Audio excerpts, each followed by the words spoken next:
എല്ലാവർക്കും കുക്കിംഗ് സിമ്പിളിലേക്ക് സ്വാഗതം. ഇന്നൊരു നോ കുക്കിംഗ് പുഡിങ്ങുമായിട്ടാണ് ഞാൻ എത്തിയിട്ടുള്ളത്. ഇത് വളരെ എളുപ്പത്തിൽ നമുക്ക് ഉണ്ടാക്കാൻ പറ്റുന്നൊരു പുഡിങ്ങാണ്.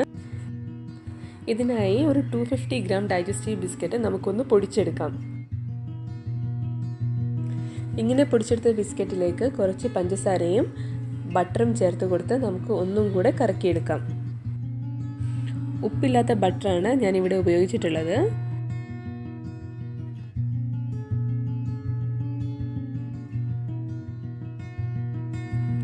ഇങ്ങനെ റെഡിയാക്കിയിട്ടുള്ള മിക്സ്ചർ ഒരു പുഡിംഗ് ട്രേയിൽ നമുക്ക് ലെയർ ചെയ്ത് കൊടുക്കാം.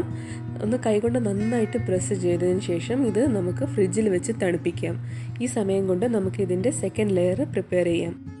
സെക്കൻഡ് ലെയറിന് വേണ്ടിയിട്ട് ഞാനിവിടെ വിപ്പിംഗ് ക്രീം ബീറ്റ് ചെയ്യാണ്. ഇത് ഓൾറെഡി ഷുഗറുള്ള വിപ്പിംഗ് ക്രീമാണ്. നിങ്ങൾക്ക് വേണമെങ്കിൽ ഷുഗർ ചേർത്ത് കൊടുക്കാം. ബീറ്റ് ചെയ്ത് വെച്ചിട്ടുള്ള ക്രീമിലേക്ക് ഒരു 200 ഗ്രാം സോർ ക്രീമും കുറച്ച് മിൽക്ക് മെയ്ഡും വനില എസൻസും നമുക്ക് ചേർത്ത് കൊടുക്കാം.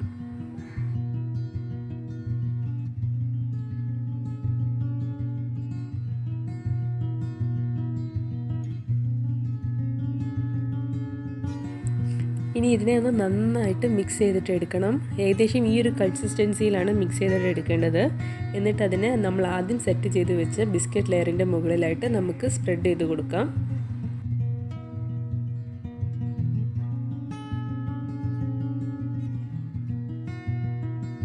അപ്പോൾ നമ്മുടെ പുഡിംഗ് ഇവിടെ റെഡി ആയിട്ടുണ്ട്. ഇത് നിങ്ങൾക്ക് ആവശ്യാനുസരണം ഡെക്കറേറ്റ് ചെയ്തിട്ട് തണുപ്പിച്ച ശേഷം വിളമ്പാവുന്നതാണ്.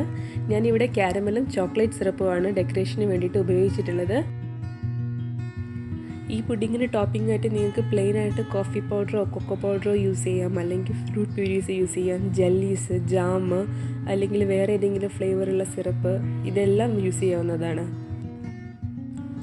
അങ്ങനെ വളരെ ഈസി ആയിട്ട് നമ്മൾ പുഡിങ് റെഡി ആയിട്ടുണ്ട്. എല്ലാവരും ട്രൈ ചെയ്തിട്ട് ഫീഡ്ബാക്ക് അറിയിക്കണം.